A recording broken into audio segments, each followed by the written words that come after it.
आज हम इस वीडियो के माध्यम से इस बात पर चर्चा करेंगे कि किसी चीज़ की क्रिया व कर्म का प्रभाव उसके किस भाग पर पड़ता है। ईमानदारी से देखा जाए तो अनंत में मानव सहित जितनी भी अस्तित्वमान चीज़ें हैं सभी क्रिया व कर्म से बाध्य हैं। कोई भी चीज़ क्रिया व कर्म से परे नहीं रही है और न रहने की क्षमता रखती है। यही हाल मानव भी है। मानव भी क्रिया व कर्म से परे नहीं है, वह भी क्रिया व कर्म के अधीन है। इस धरती पर जो भी मानव जीवन जीता है, जन्म लेता है, वह क्रिया व कर्म के अधीन होता है और कोई भी मनुष्य क्रिया व कर्म के प्रभाव से ऊपर नहीं होता है और न इससे वंचित रहने की क्षमता रखता है। मनुष्य हो या कोई अन्य चीज़ हो, उसके द्वारा जो भी क्रिया व कर्म किया जाता है, उसके क्रिया व कर्म का प्रभाव उस चीज़ के उस हिस्से पर पड़ता है जिस हिस्से के माध्यम से कोई क्रिया व कर्म संपन्न होता है। यहाँ पर हम इस चीज़ को समझने के लिए अनंत व प्रकृति में विद्यमान चीज़ों की स्थिति को भी समझना आवश्यक होता है। ज्ञान की दृष्टि से अगर देखा जाए तो अनंत में जितनी भी चीज़ें हैं उन सभी के दो भाग होते हैं। एक किसी चीज़ उस चीज़ की आत्मा और दूसरी उस चीज़ की काया अर्थात शरीर। आत्मा का आशय उस चीज़ से होता है जिस चीज़ से के माध्यम से कोई चीज़ अस्तित्वमान होती है या सृजित होती है, और काया अर्थात शरीर का आशय उस चीज़ के उस भाग से होता है जो बाह्य रूप में दिखाई देती है या अस्तित्वमान होती है, जिसके माध्यम से किसी चीज़ की पहचान होती है। काया ही वास्तव में किसी चीज़ की पहचान होती है। आत्मा किसी चीज़ की आत्मा उस चीज़ में छिपी रहती है, जिसे ज्ञान के माध्यम से समझा जा सकता है और उसका बोध किया जा सकता है। उदाहरण के लिए एक घड़े को लिया जाए। घड़े के निर्माण का आधार मिट्टी होती है। घड़ा मिट्टी से सृजित होता है, इसलिए घड़े की आत्मा मिट्टी होती है। घड़ा जो कि बाह्य रूप में दिखता है या मिट्टी से जो घड़ा बनाया जाता है, जो आकार ग्रहण करता है, उसका आकार और स्वरूप उसकी काया कहलाती है। घड़े के हर क्रिया व कर्म का प्रभाव घड़े के काया अर्थात शरीर पर पड़ता है। उदाहरण के तौर पर घड़े को कितनी भी बार रगड़ा जाए, तोड़ा जाए या टुकड़े टुकड़े कर दिए जाएं, तब भी उसको निर्मित करने वाली चीज़ अर्थात मिट्टी पर कोई प्रभाव नहीं पड़ता है। इसका कारण यह होता है कि घड़े के साथ जो भी क्रिया व कर्म हो रहा है उससे मिट्टी का जुड़ाव ही नहीं होता है। मिट्टी उस चीज़ के संपर्क में ही नहीं आती है, इसलिए घड़े की क्रिया व कर्म का प्रभाव मिट्टी पर नहीं पड़ता है और मिट्टी उसमें रहते हुए भी अपने यथावत स्वरूप में कायम रहती है। हाँ, घड़ा क्रिया करते करते कर्म करते करते धीरे धीरे क्षरण होता जाता है और एक समय यह आता है कि वह घड़ा विनाश की क्रिया के माध्यम से पुनः अपने मूल रूप में अर्थात मिट्टी के रूप में बदल जाता है और पुनः उस मिट्टी से कोई अन्य चीज़ बनती है या किसी अन्य चीज़ की सृजन का आधार बनती है। अनंत में यही क्रिया निरंतर चलती रहती है। सृजन और विनाश, एक चीज़ बनती है, फिर उसका विनाश होता है और विनाश होकर के फिर पूर्व अवस्था में आती है, फिर उससे कोई नई चीज़ बनती है। यही हाल मनुष्य का भी है।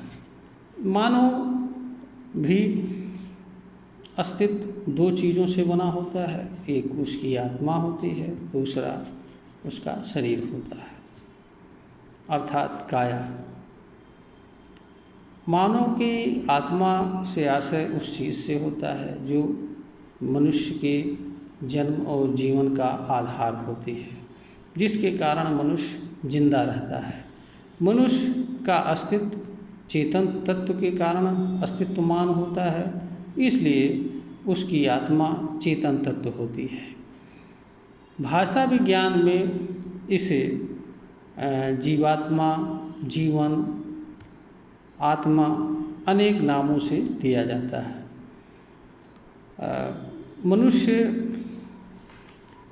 का जो शरीर होता है, मनुष्य द्वारा की जाने वाली समस्त क्रिया व कर्म उसकी काया अर्थात शरीर के माध्यम से संपन्न होती है और मानव की समस्त क्रिया व कर्म का प्रभाव भी उसके शरीर, उसके अंगों, इंद्रियों एवं उसके अंतःकरण, बुद्धि, विवेक, समझ, निर्णय, विचार, तर्क आदि पर पड़ता है।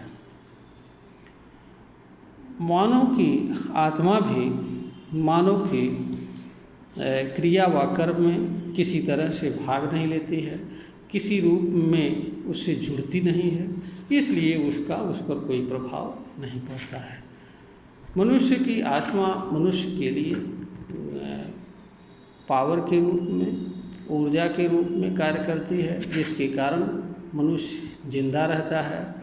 उसके भीतर जीवन क्रिया चलती रहती है और जीवन क्रिया के कारण ही मनुष्य अन्य तरह की क्रिया व कर्म करने के लिए बाध्य होता है। तो यहाँ पर आप इससे समझ सकते हैं कि किसी चीज़ के क्रिया व कर्म का प्रभाव उसके किस भाग पर पड़ता है और उसका कारण क्या होता है। हर चीज़ की आत्मा उस चीज़ की क्रिया व कर्म से प्रभावित नहीं होती है, इसीलिए आत्मा को अजर, अमर, अनश्वर भी कहा जाता है। अब यहाँ पर यह भी है कि मनुष्य या किसी अन्य चीज़ द्वारा जो भी क्रियाकर्म किया जाता है उसका अन्य मनुष्य एवं मानव से भिन्न चीज़ों के काया पर ही पड़ता है, उनकी आत्मा पर उसका कोई प्रभाव नहीं पड़ता है। इससे यह भी है कि मनुष्य के जो भी पीड़ा व दुख इस धरती पर उठाना पड़ता है, उसका मूल कारण उसका अपना ही कर्म होता है।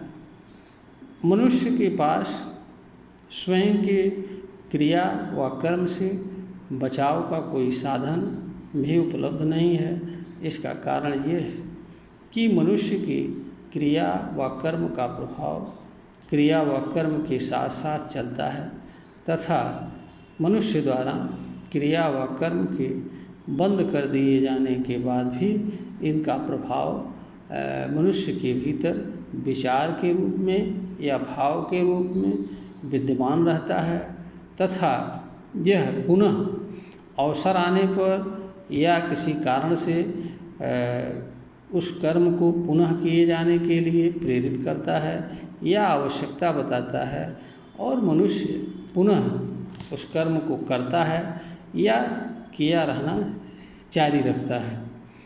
मनुष्य के पास अपने क्रिया व कर्म के प्रभाव से बचाव का एकमात्र साधन है कि वह अपने क्रिया व कर्म में बदलाव लावे, अर्थात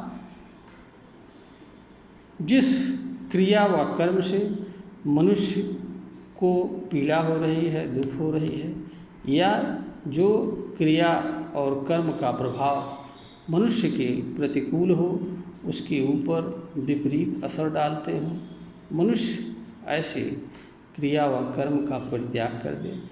इसकी जगह पर ऐसे क्रिया व कर्म को करे जो मनुष्य के लिए अनुकूल हो, उसके लिए पीड़ा व दुख का कारण ना बना और उसके लिए किसी तरह का दुखदायी ना हो।